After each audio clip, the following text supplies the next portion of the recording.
Hello and welcome to It'll Be Alright in the 90s, the podcast that always parties like it's 1990, 1991, 1992, 93, 94, 95, 96, 97, 1998 and 1999. I'm Alex Greenwood and my co-host is Terminator Stu Jocelyn Day. How are things, Stu? How are you doing? That's one of the finest intros you've ever written, I think. Oh, thank you very much. I really appreciate your dedication to that gag at the top. That was perfect. I'm brilliant. Thanks, mate. On holiday last week, just to reset the old pod batteries, back firing on all cylinders now. Great episode last time out with Rob about the 30th anniversary of the Premier League, and now ready to talk movies again, which I'm really looking forward to. Yeah, I always like talking about films. It's something I can wax lyrical about for many an hour. So yeah, I'm looking forward to this. And I know this episode is going to contain your favourite of all time as well. So I think we're in for a in for a good one tonight, guys. Yeah. Before getting on to the main meat and drink of the episode, I should of course say that today's episode is sponsored by Pony Sportswear. So they've got a good offer for us here. If you go into any participating branch of Intersport or JJB Sports, you can get 10% off any of the Pony produced kits from the coming season. Obviously, there's a new Premier League season starting around now. And you can get, as I say, 10% off any of the Pony produced kits. So I think that includes Spurs, Southampton and West Ham. There may be some kits from the lower leagues as well. So you should really make the most of this offer because we know how much those new kits can cost. So 10% can go a long way. So thank you very much. Yeah, that is this episode's sponsors, Pony Sportswear. That's brilliant. Thanks to the guys at Pony for sorting that out for us. I think my choice is probably going to be unsurprisingly, a goalkeeper shirt. I think it's going to be the green patterned goalkeeper shirt that Southampton Coventry used around this time. Always fancied that shirt. Bruce Grobbelaar, Steve Grizovic. Amongst others, known to be wearing it. So yeah, I think that'll be my choice when I get down to my local branch of Intersport the weekend for sure. Time for What's the Most 90s. It's high summer here at It'll Be Alright in the 90s HQ. So Greenie, what I want to know this week is, what is your most 90s holiday destination? Well, like you said, yeah, good timing. What with it being high summer, and you've obviously just come back from the English Riviera, I believe. From, Indeed, where I spotted, I think we should probably mention this before we go any further. Yeah. Spotted some Sunkist on tap. You guys have already seen this on the socials. But yeah, I was queuing up for some fish and chips at a harbourside outlet. And as I got closer, I was reading the logos along the taps there to decide what I was going to have to drink. And I thought, as I was getting closer, I think it is, but it can't be. It can't be, surely. And I got closer and closer, and now it was Sunkist Orange and Sunkist Lemonade. So I had to have one, and we know now that it is being stocked at least one location in the UK. So all of you Sunkist fans, get yourselves down to Torquay, have a look on the harbour side there, and you'll find what you've been looking for all these years. That's fantastic. For any new listeners who aren't aware, we are constantly searching for Sunkist stockists in the UK because we've decided it's the most 90s fizzy drink. And it's also something that means a lot to me from my childhood, but it's just impossible to find anymore. So I'm always putting a call out. You know, can you find it on draft or in cans? And Stu's sighting was the first one we've had for a long time. And Sunkist themselves have gone very quiet. I messaged them. I tagged them in that Instagram post saying, like, is this the last UK stockist? And the absolute stum and radio silence from them. So getting a little bit fed up with them, but. The search goes on. I'm not going to give up that easily. Well, so if that is the last one, and when it runs out, they're going to change stockist, and that'll be it. But perhaps that's it. Perhaps I've had some of the last Sunkist that's ever going to arrive on UK shores. Yeah. I mean, rest assured, if I had found it in cans in a tiny corner shop or something, I'd have bought everything they had, and brought it back for you, of course. Yeah, thank you. But yeah, just that one sighting on tap was enough to send us into a frenzy. But come on, Sunkist, play the game. Yeah, get back in touch. Okay, but yeah, back to the main. What are we talking about? Yeah, holiday destinations. So yeah, back to that. I was thinking, what sort of happened in the 90s? Where was everyone going, and also were there any changes? And obviously, the main change in terms of tourism was the advent of cheap flights. So EasyJet started in 1995. I'm not sure about Ryanair and the other ones, but I know that's when EasyJet started. And that obviously made it easier for people to get to places in Europe. And that's why I've gone for, well, that and the fact that everyone seems to go here, I've gone for the Spanish coast. So I'm thinking the Costa del Sol, the Costa Blanca, the Costa Brava, Marbella, Benidorm, Alicante, all those places that people were going for like proper beach holidays, all-inclusives. And I think, those names, the Costa del Sol and Costa Blanca and all those costas, you don't really hear them referred to as much anymore. Like people still go to Alicante and go to the Spanish coast, but they were really sort of talked about a lot, I think, in those days. And so, you'd have family holidays, you'd have lads holidays, stag do's, whatever. I think everything was going on down there. So that's my choice, the Spanish coast. Brilliant. Well, we have very almost agreed yet again. We seem to be on a run of these at the moment. So I have gone for a place called Calabona, which is on the east coast of Mallorca. And I have picked this for the reasons that you've broadly explained there also, but for the main reason that this was the location of my own first foreign holiday. Nice. Summer of 1996, so I was 8 years old, 7 years old. First foreign holiday. So booked at Going Places in Chippenham Town Centre, a forthcoming sponsor of the pod, I have to say. And I have a vivid memory because there was 5 of us that went. There was me, my parents, and my grandparents. And I have a vivid memory of my mum and her mum, my grandma, leafing through the big Going Places brochure. I don't know if they do this anymore, but they used to produce one big brochure which had everything in it. And a bit like the Argos catalogue, but for holidays. And I remember it was the England-Spain quarter-final of Euro 96. Of course. And that was a Saturday afternoon that they were leafing through this brochure. Now that was in the June, and I think we went in the August, so it was pretty, it was a pretty quick thing that they booked up there. And I've told the story on the pod before about getting my first football shirt there, the first Villa shirt I ever owned when I wanted the Liverpool shirt instead, but ended up with Villa, and then figuratively and literally ended up with Villa. I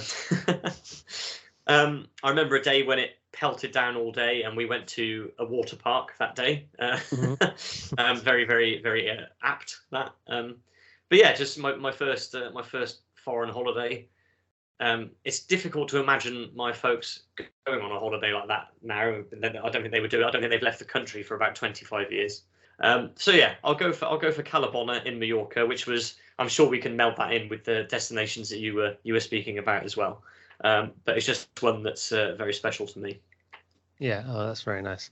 Nice to have a personal story mixed in with it as well, and some personal reasoning. So very happy for that to go in the ledger. But like you say, we'll combine them. So you can try and get minimal flights. And although, as you say, it's Mallorca, I guess. Yeah. So you're gonna have to. It'll be 2 flights, I'm afraid. So. Yeah. But yeah, I think you could book 10 days off work and you'll be able to do both and get enough time by the beach in both. So nice. that's our the pod recommendation for your summer holiday this year is the Spanish coast and the place I've forgotten the name of that you just said. It's Calabona. Calabona. Yeah. Well, I mean, listen, we're looking for a location for next year's summer party, aren't we? So. Oh, that's true. Yeah. Although I don't know what the official pub of the pod, 3 Crowns, would say about that, but. Today's episode is the second in our series covering the films of the decade 1 year at a time. So back in April, we did the films of 1990, and this time it's 1991. So we've each chosen 3 personal standouts, which we'll go through in a moment, but a couple of things to go through before that. Firstly, though, Stu, when you look through the list of films from this year, 1991, what were your sort of initial feelings? Was it like, did you recognize many of them, or was it really hard to choose? I did. I mean, I recognise most, if not all, of the films in the highest grosses, which I have here. But on looking at this list of films from this year for the first time, I actually think that this is probably one of the best movie years of the decade. And for the amount of films which are looked upon as classic for one reason or another, or famous for other reasons, I think we will struggle as we go on with this sort of series within a series. I think we'll struggle to find a year which has as many big hitters released within the same sort of calendar year. So that was my first impression of the year, and I'm really looking forward to speaking about these films. I've got a couple of classics, and then I've got one which is a favourite of mine, which features a bit lower down the list. Mm-hmm. Yeah, I agree. It's I think the same with the last one we did for 1990. These beginning of the decade years are probably the ones that produced the most films from my childhood, because they would have been coming onto TV and maybe being released on video, which we would have hired maybe around the time that I was like 8 or 9, that sort of age. So it would have been perfect for having the maximum impact. So I agree that it was a good list, but also, like you say, for big films as well, not just films that meant something to me, but big names. Speaking of which, yeah, do you want to go through the box office top 10? I can. So in the usual order from 10 to 1. So number 10 was Hot Shots. Number 9 was Cape Fear. Number 8 was The Addams Family. Number 7 was The Naked Gun 2.5, The Smell of Fear. Number 6 was JFK. Number 5 was The Silence of the Lambs. Number 4 was Hook. Number 3 was Beauty and the Beast. Number 2 was Robin Hood, Prince of Thieves. And by a country mile, number 1 was Terminator 2, Judgment Day. So there are your top 10 highest grossing films of the year. Yeah, some massive names in there. Like you said, Terminator 2 was quite far out in front there, wasn't it? Absolutely, yeah, by over $100 million. Yeah, but yeah, some big names. And then in terms of awards, the films that won the best film, at the I was going to say the Golden Globes then before I realised that no one cares about them. At the Academy Awards, the Oscars, best film went to Silence of the Lambs. Best director went to Jonathan Demme for Silence of the Lambs. And best actor was Anthony Hopkins for Silence of the Lambs. And best actress was Jodie Foster, also for Silence of the Lambs. So did very well at the Academy Awards. And then at the BAFTAs, for the British judges, best film went to The Commitments, which wasn't in the top 10. Nope. And then the best director was Alan Parker, also for The Commitments. And then the best actor and actress were both the same as the Academy Awards. So Anthony Hopkins and Jodie Foster. And I also have on here the Raspberry Award, the Golden Raspberry Awards, which we didn't talk about for 1990, I don't think.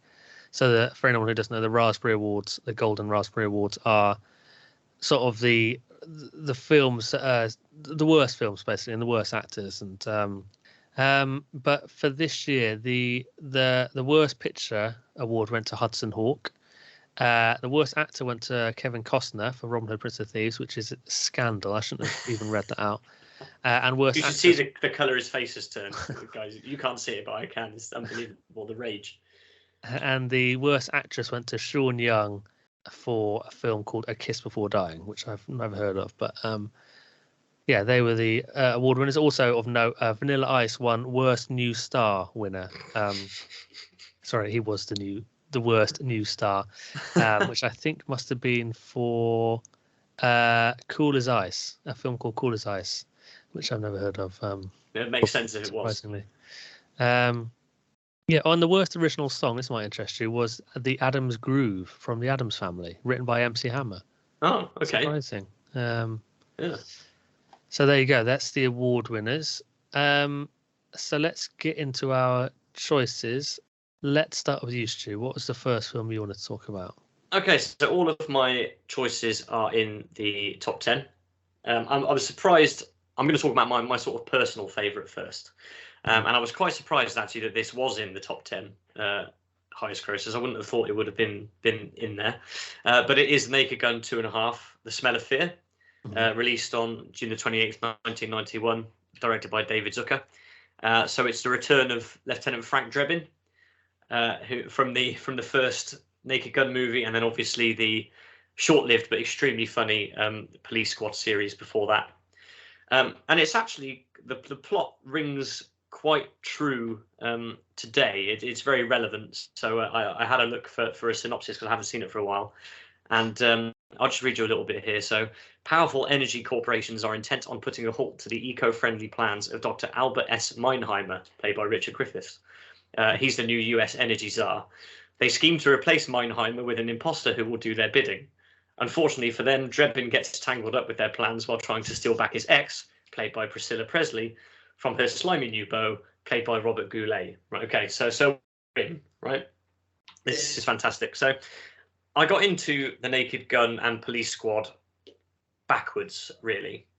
The first time I came across Leslie Nielsen was in a film called Spy Hard.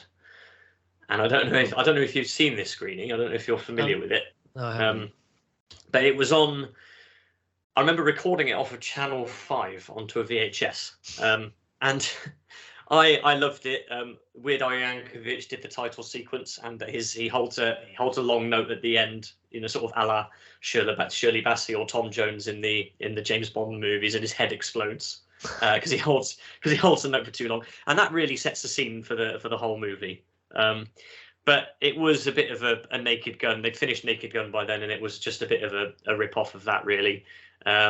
Leslie Nielsen plays Agent Dick Steele, make of that what you will. And it holds a 7% rating on Rotten Tomatoes. Ouch. So that tells you about the quality of the film.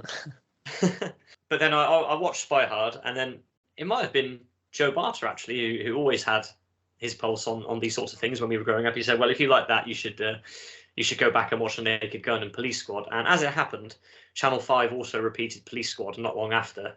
But anyway, Naked Gun 2.5. Sorry, I've got off the track here a bit. So I rewatched the trailer on YouTube just to get a bit of a précis of what the film was about. And if I hadn't read the synopsis, I wouldn't have known, because the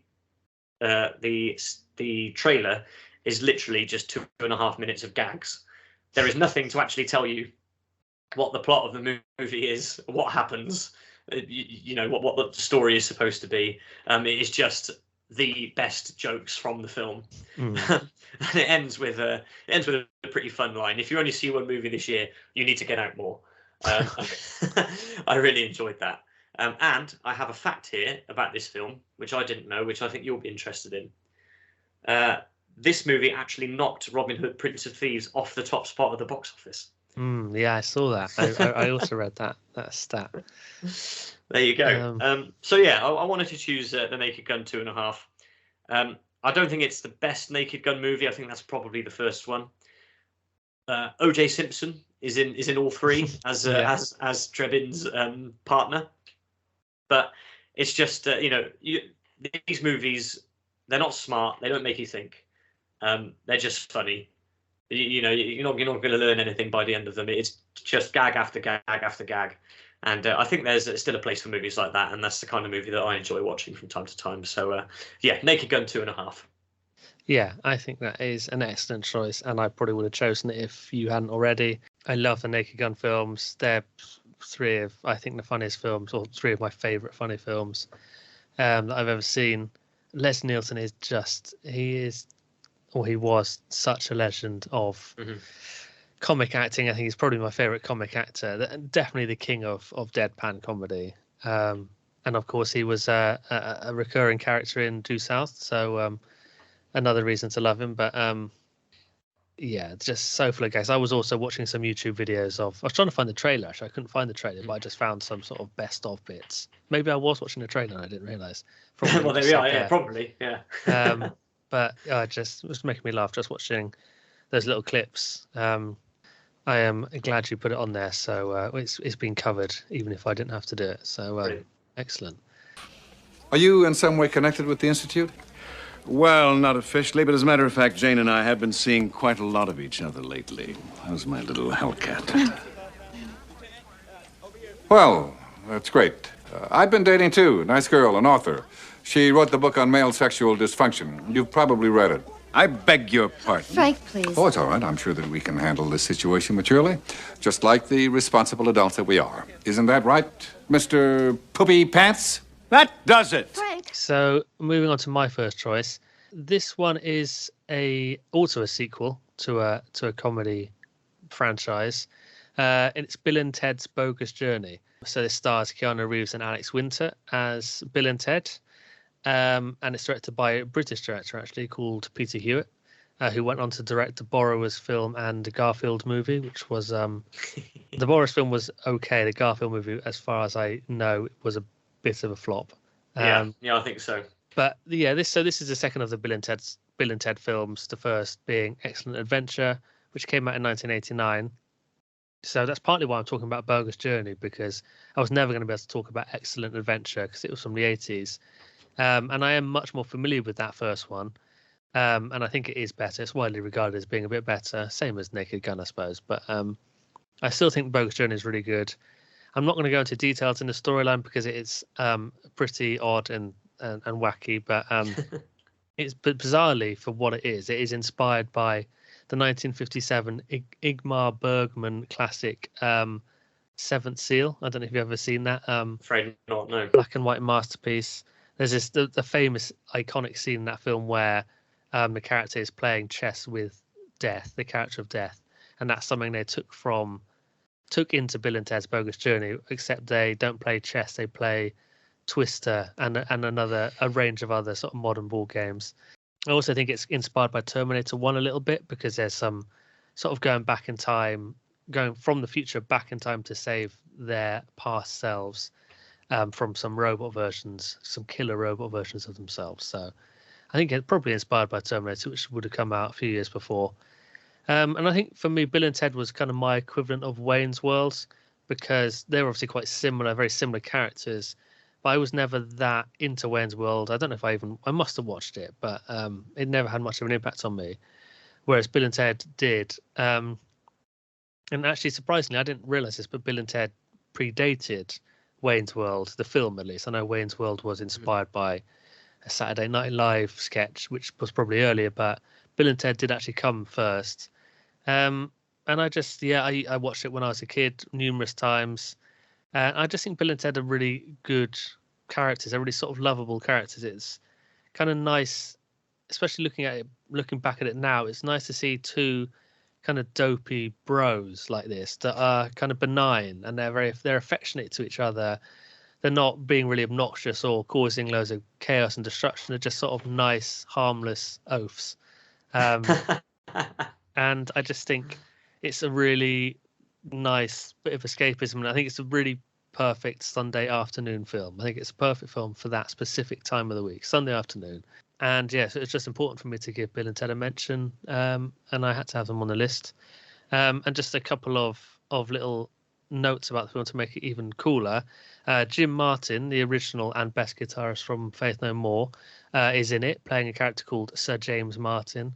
And also there's a band that plays before Bill and Ted's band is called Wild Stallions. That's the band in the films. And they do a battle of the bands in this film. And then the band on before them is actually Primus doing a little cameo, which I like. So there's obviously this connection to heavy metal and rock and music in all the Bill and Ted films. So another reason to like it. But that's why I wanted to have it anyway. The personal connection. And I think all the Bill and Ted films are good. So even the new one. So I wanted them in there. I have seen them. Well, I've seen the first two, but not for a long time. In fact, too long. So I really should go back and revisit them. Excellent! What's your second film? Okay, well, I think we've done the comedy stuff. I think we're both getting serious now. So my second choice is the aforementioned Terminator 2 Judgment Day, July the 3rd, 1991, James Cameron. My first experience of Terminator as a whole was in July 2003. I was 14 and I went to see Terminator 3 Rise of the Machines at the Flea Pit, Chippenham, Astoria, because my mates were going and there was an extra seat. So I decided to go and see this. I hadn't seen either of the previous movies, I had no context. Everybody hated it. Which I think is your immediate reaction to me saying that I've seen this movie is equal with that. The only thing I remember is Arnie catching a bullet in his teeth and spitting it out and then saying, "Don't do that," or something. I can't remember. I've not seen it since. And then it took me years to catch up with the first two. So I didn't actually see Terminator 2 until sort of the last 18 months or so, during lockdown, when I decided to sort of try and catch up on some of the classic movies that I'd never seen and needed to see. And you can see, from watching it for the first time, why it's considered one of the best movies ever made. I mean, I think Robert Patrick as the sort of shape-shifting T-1000 is maybe one of the greatest movie villains of all time. Special effects like that hadn't really been seen before in a movie. Really enjoyed the sort of truck chase near the start, which I think is a pretty iconic, and also, of course, the thumb up near the end as he goes sinks down into the molten metal is pretty iconic too. And yeah, I loved it, and it's one of these things where I've said it many times before on the podcast, but it's a pleasure to see these things for the first time, even though they're like 30 years old now. But it's good to still have these things to catch up on and see with a fresh pair of eyes. And really loved it. Loved the first one as well when I saw that, and I think it's one of those series where I will leave it there and I will ignore everything else that came along after. I've only got 2 or 3 seconds of Terminator 3 logged in my memory, and I'll try and keep it that way. But yeah, of course we had to speak about Terminator 2 because, as we said, it was by far the highest grossing movie of the year, and one of the best as well. So yeah, Terminator 2. Excellent. Yeah, I think probably the best film of this year of the ones that I've seen. I agree with that, and I think it's definitely my favorite action film of all time. I think it's just from start to finish. It's one of those films where if I come in, I turn the TV on and it's halfway through, I will have to drag myself away from watching the rest of it. Because lots of films I find like have all the best set pieces at the start, and then they start to just become a series of continuous action shootouts or whatever, and it gets a bit boring. Mm-hmm. Whereas I just don't think that happens with Terminator. I don't think the tempo never lets off. It never becomes sort of boring or repetitive. I prefer it to the first one as well. Mm-hmm. I think it's an example of a sequel being better than the first one. I know some people, or a lot of people, say the first one's better, more sort of raw, but I think that one's dated a bit more than I remembered when I watched it recently. And the second one just hasn't really dated in that same way. So I think the second one's better. Think so. Yeah. No, I would agree with you there. Having seen them both now, I would agree. Well, my second choice is not as serious as your second choice. I'm keeping actually all of my choices are fairly sort of, well, not upbeat, but kind of nothing too deep. Because my second choice is Hook, the Steven Spielberg, Robin Williams film about Peter Pan, also starring Dustin Hoffman and Julia Roberts. And it's a sort of, if anyone doesn't know, I'm sure you do, but it's a sort of retelling of the classic Peter Pan story.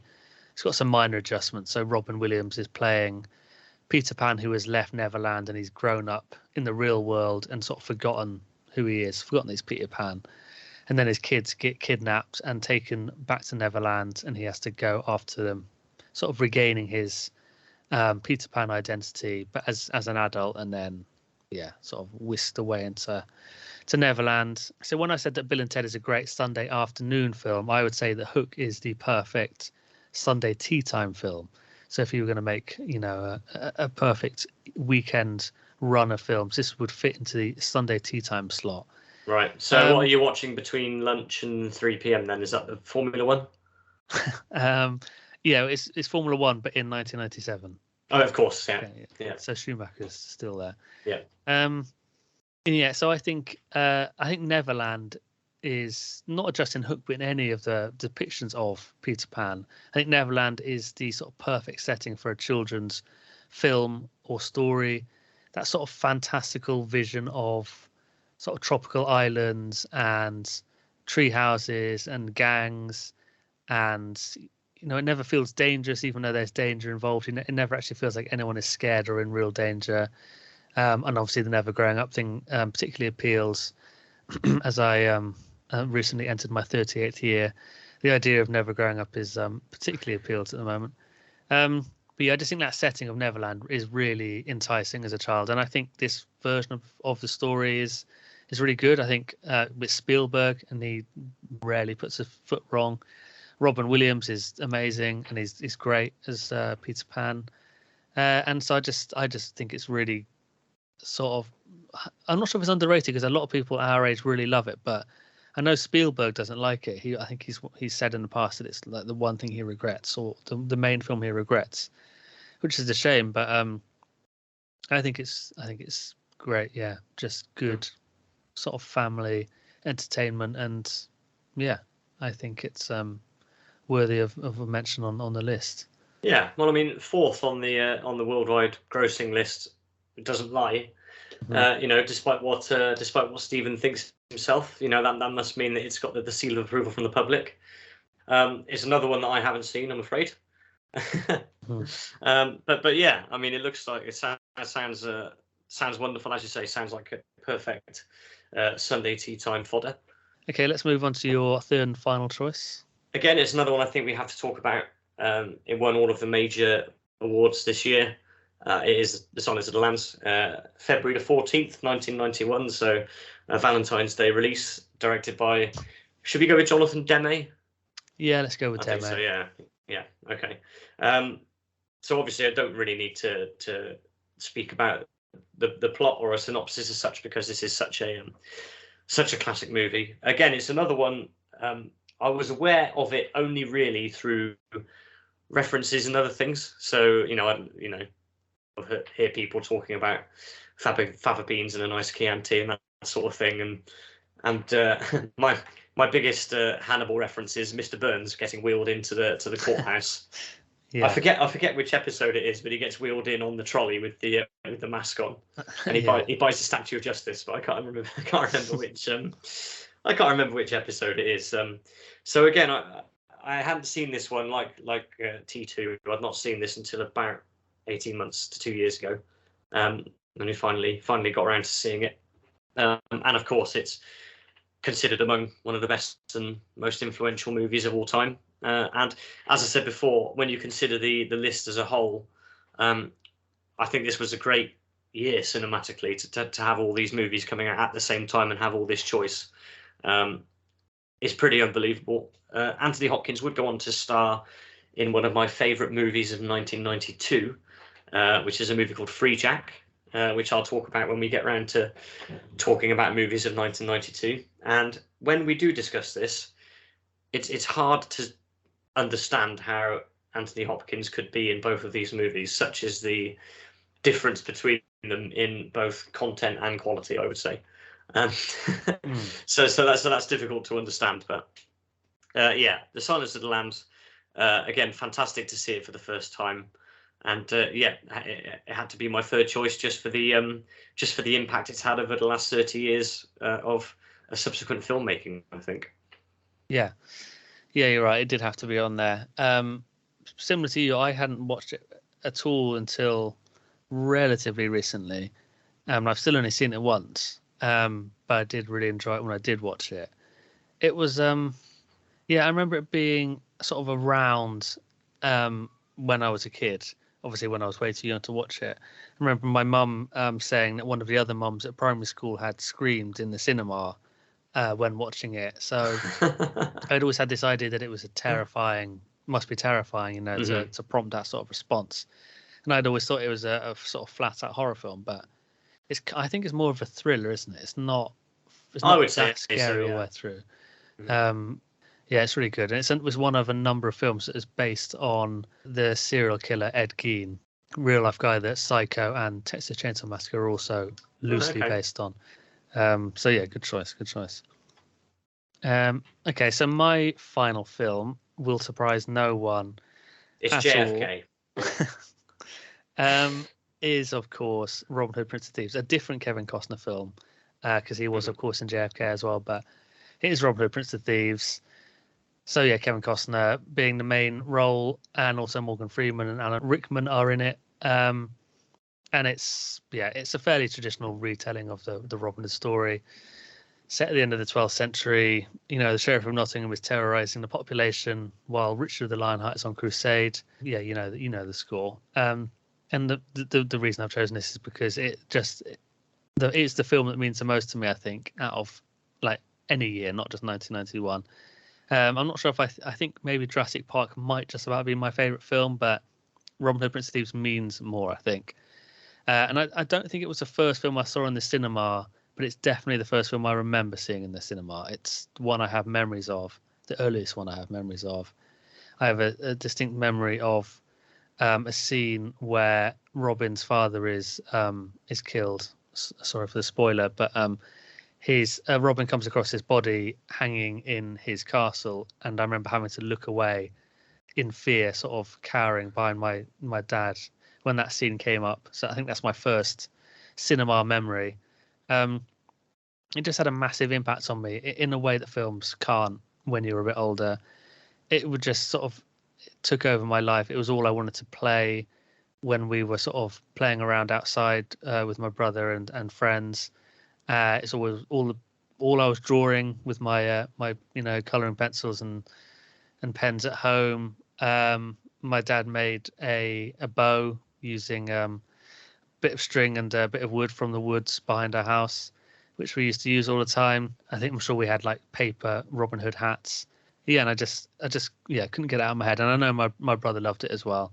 It just had a huge impact on me. And I think it's genuinely good, but it's so impossible to be objective about it because of what it means to me. But I think it's genuinely pretty good. I think it's a good story. I think it's sort of well paced. It's got an edge of sort of darkness and a bit of rough around the edges. It looks kind of rough and ready, like it was, really was filmed in the woods. And I think it's Alan Rickman's maybe his greatest role. I think it's certainly one of the best ever performances of a villain in Hollywood history. And yeah, sort of an Alan Rickman defining role. Apparently the famous lines, there's a line where he says, talks about cancelling Christmas, and another one about cutting Robin's heart out with a spoon. Maybe the two most famous lines in the film were both improvised by Rickman, which is a sign of his genius. I think the shot where Robin fires a flaming arrow and it sort of momentarily goes into slow motion, I think is one of the most spine-tingling and sort of best Hollywood moments ever. And yeah, the song, we've already talked about the song. I'm not going to go into the Bryan Adams song again, but I love that song. Gives me chills when I hear those opening piano chords now. And yeah, of course I was going to choose it. I could sort of talk in this gushing way for longer, but in the interests of editing and everyone's time, I'm not going to do any more. But yeah, I love it. Brilliant. I mean that comes forward in the way you're speaking, definitely. So Costa was on a bit of a run. So he did Robin Hood and JFK in this year, and then was obviously in The Bodyguard the following year. Yeah, and he just won the Oscar for Dances with Wolves the year before as well. So where did it all go wrong? Waterworld, presumably. Yeah, followed up by The Postman. I think he's coming back. So he's come back a bit since then, unfortunately. But yeah, these were definitely his glory years. And a note here as well: there was another Robin Hood film that came out in the same year, just called Robin Hood, starring Patrick Bergin and a young Uma Thurman as well as Maid Marian. And it just sunk without a trace. I think because it came out in the same year, which is, such bad timing for them. I guess Prince of Thieves just had a bigger name in Costner that made it, and maybe had a bit more financial backing. But I've never seen it, and Stu, you've never seen it, so we're actually going to do a bonus episode, we think, where we both watch this other Robin Hood, see what we think of it, compare it to Prince of Thieves. And just do a little bonus episode about that, I think, and see what we think of it. Yeah, I mean, I am going to have to watch both. Let's put our cards on the table here. But I don't mind that at all. No, you know me, anything for the pod. So again, it's same as Hook. I haven't actually seen Prince of Thieves. I mean, I'm catching up on all these films. So I haven't had time to catch it with everything I need to yet, which embarrasses me slightly because then in the the way that you speak about this film, and I really have not a lot to say in response, but I know we didn't want to speak about the song too much because we have covered it in depth in previous episodes, but the clips from the film that are used in the video, like as you say, that the flaming arrow is used, And there are a couple of other iconic moments from the film. So I know whereof you speak there. But your point about Alan Rickman and his greatest ever performance as a villain, you said. I think it's better than Die Hard. You're going to say you Die think Hard? It's better than Hans Gruber? I think it's a little bit better than Hans Gruber. They're very similar. They're at least equal, I think. But right. I knew that's something for us to discuss in the bonus episode, maybe. Yeah. Yeah. But yeah, no, absolutely fantastic, and no, I look forward to watching both of those. That's it then. Cancel the kitchen scraps for lepers and orphans. No more merciful beheadings. And call off Christmas. Do you have any special mentions or anything that almost made the cut? Yeah, just one really that stuck out. One is to just mention the Addams Family quickly. This is another one that I watched for the first time last Halloween, and I loved it, but I don't wish to risk ridicule by trying to talk about it in too much depth. Depth? Because you're thinking of Halloween. I don't want to risk ridicule by talking about it in too much depth, because wife of the pod, Beth, has informed me that any Addams Family super fans listening will see through me trying to flannel about it straight away, and I just don't want to run that risk. So I will mention the Addams Family. I enjoyed it a lot, and that's all I want to say about that. That's all you're allowed to say. Fair enough.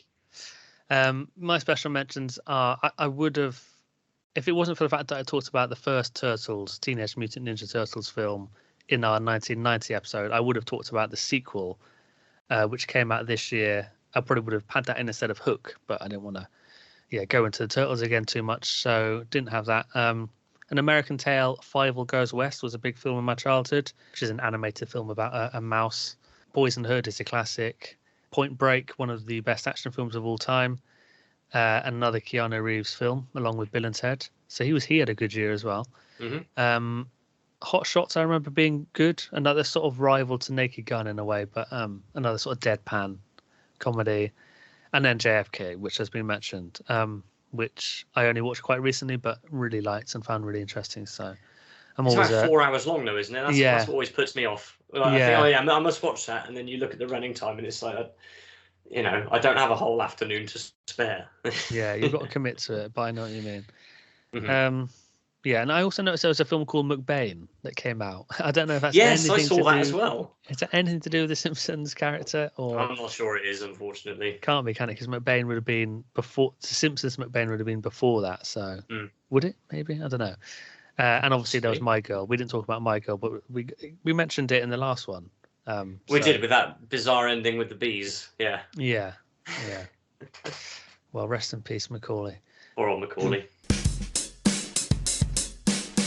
Okay, so that's what we think, and we have got a lot of very nice correspondence from you, the listeners, which we're going to go through now, see what you think about 1991 in film. I will quickly start off, if it's okay, Stu, with the Reddit, because I put this to people on Reddit. Of course. Someone called Ched Ches said, "What about Bob?" I don't know if they were asking a completely unrelated question about something else, about someone called Bob, or if there's a film called What About Bob.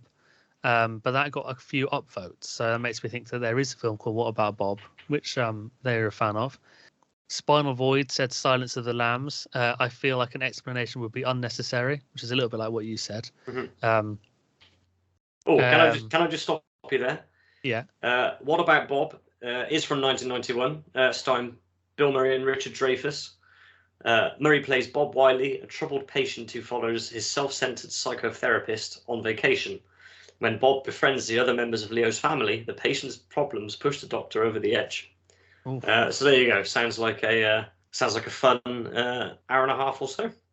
Yeah. Armin Tamzarian said Terminator 2. Great name. Which is obviously right. What's that reference to? Armin.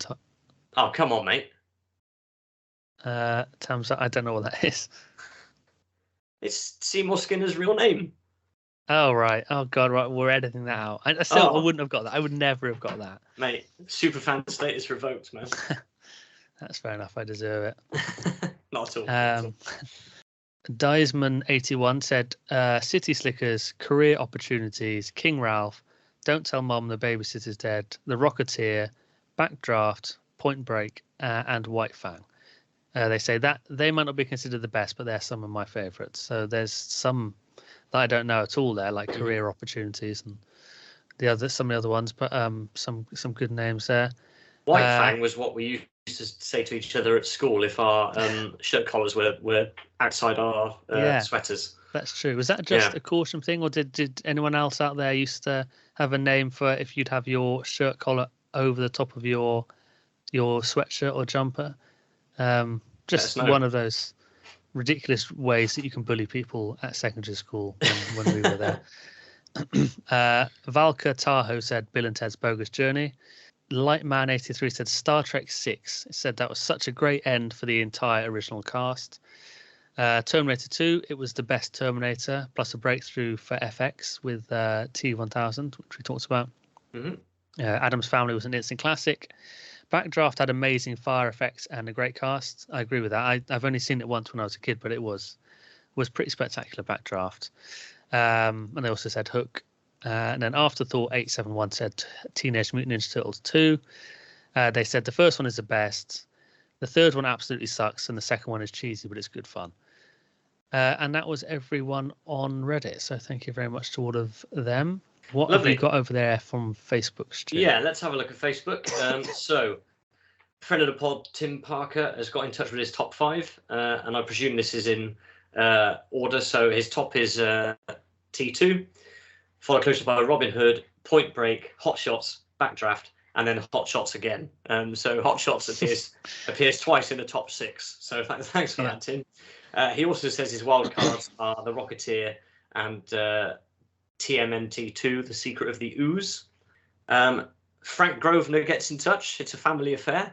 This is the other dad of the pod, Frank. He says Robin Hood, Prince of Thieves is the only one on the list that I've watched 3 times and would happily watch again. There's never been a more lovable Sheriff of Nottingham. Lucy Thorpe also says Robin Hood, Prince of Thieves. I watch it about once a year, but I still have to look away when the witch spits in the bowl and stirs it with a horribly long fingernail. What did you think about that, Al? Well, I definitely agree with that. I also have to look away when that happens. It just grosses me out so much. I have a thing about saliva. I don't like saliva. I'm sort of grossed out by it. And also the nail on the sort of pewter plate makes a horrible sort of scratching noise. It's just all in all, it's one of my least favorite scenes in in all of the films from 1991, I think. Brother of the pod, Adam Greenwood, gets in touch. He has written, well, I can only describe it as an essay on our comments on Facebook. It's absolutely excellent, and I encourage everybody to go and have a look at it for his full thoughts on the movies of 91. I'll just give you some of the highlights. He says, I don't know if it was a cinema or a video shop or somewhere else. Probably a video shop if he's still got his Forward Video membership card, which he sent us the other day.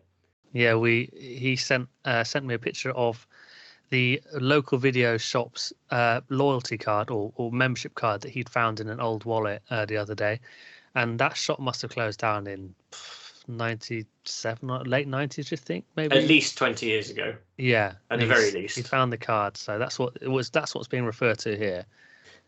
Anyway, he says, I remember seeing a poster for Fried Green Tomato stuck to a glass door for a few times as a child and being aware that it was a big film release at the time. Maybe the thing that hooked me in was that I was confused about whether it was unripe tomatoes getting fried or if there was a mysterious green variety I'd never seen.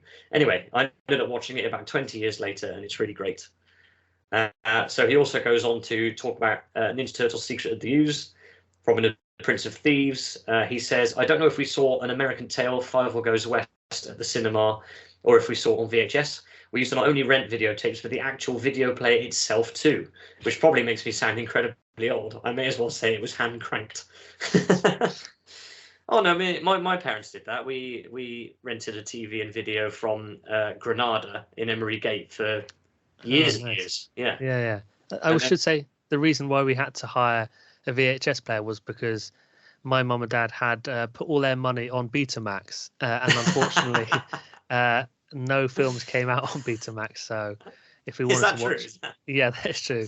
We had Betamax. That's what we used to record off the telly onto. So there you go. You win some, you lose some. Amazing.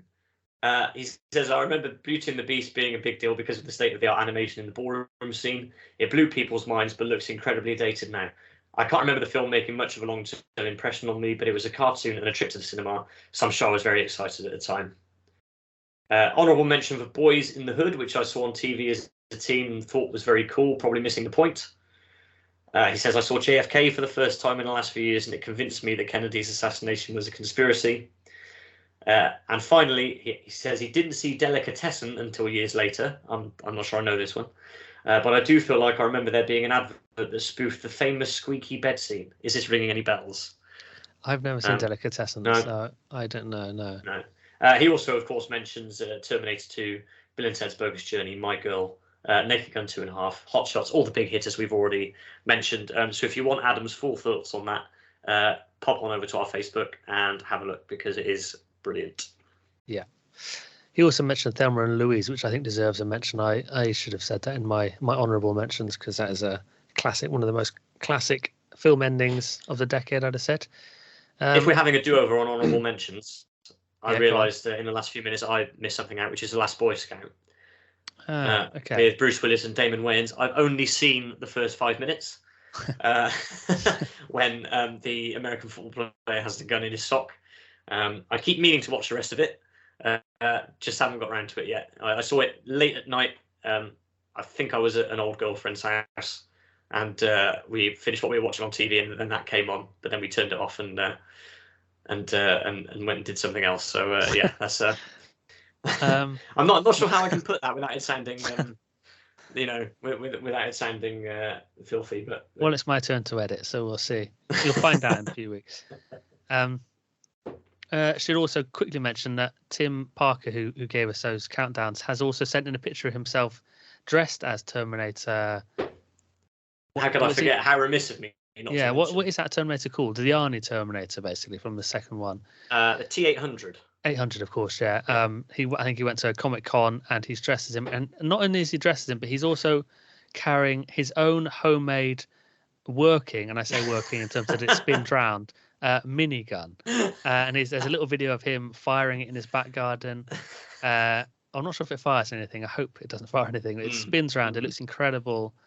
So that is brilliant, Tim. We will put that on our socials because, maybe we'll just encourage everyone to go and look at it on the Facebook with all the other comments as well, because it's just brilliant. So thanks for that, Tim. Yeah, it's a bit of a step up from the homemade bow and arrow from the woods around the back of your house. Yeah, that's actually said, if we're talking about homemade weapons. Yeah. That's true. Finally, for Facebook, Ruth Collinson gets in touch. She says, 1991 was the year I started going to the cinema more unaccompanied with mates on a weekend.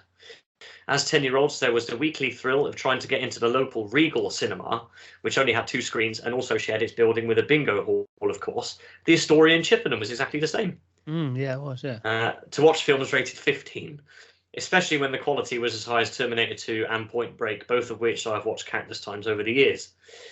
Other favourites from that year include Don't Tell Mom the Babysitter's Dead and Bill and Ted's Bogus Journey. Big year for Keanu with My Own Private Idaho out 2. She says, nice memories of seeing My Girl as well with schoolmates. We were the same age as Macaulay Culkin and Anna Chlumsky at the time. Then we had debrief chats about it and mourned Mac's death in the local Wimpy when we get told off for not ordering more than just fries. And then she ends story. She ends with a reference to something that I had totally forgotten about, but was such a huge staple of weekend TV in the 90s. I watched movies, games, and videos religiously every weekend on Channel 3. ITV, she says, but of course we understood exactly what she meant by Channel 3, which was basically just trailers, but with a little narration and captions over them. And that further fueled my desire to watch as many films as I could. Of course, you remember movies, games, and videos. That used to be fantastic. Yeah, that is such a good sort of 90s callback that most people will have forgotten, but will also remember when you say the title. So I'll have to look some up on YouTube when we finish. But thanks very much for that, Ruth. That was brilliant. We really appreciate it. Yeah, absolutely brilliant. I also put this question of what the best films from 1991 were to some friends of the pod.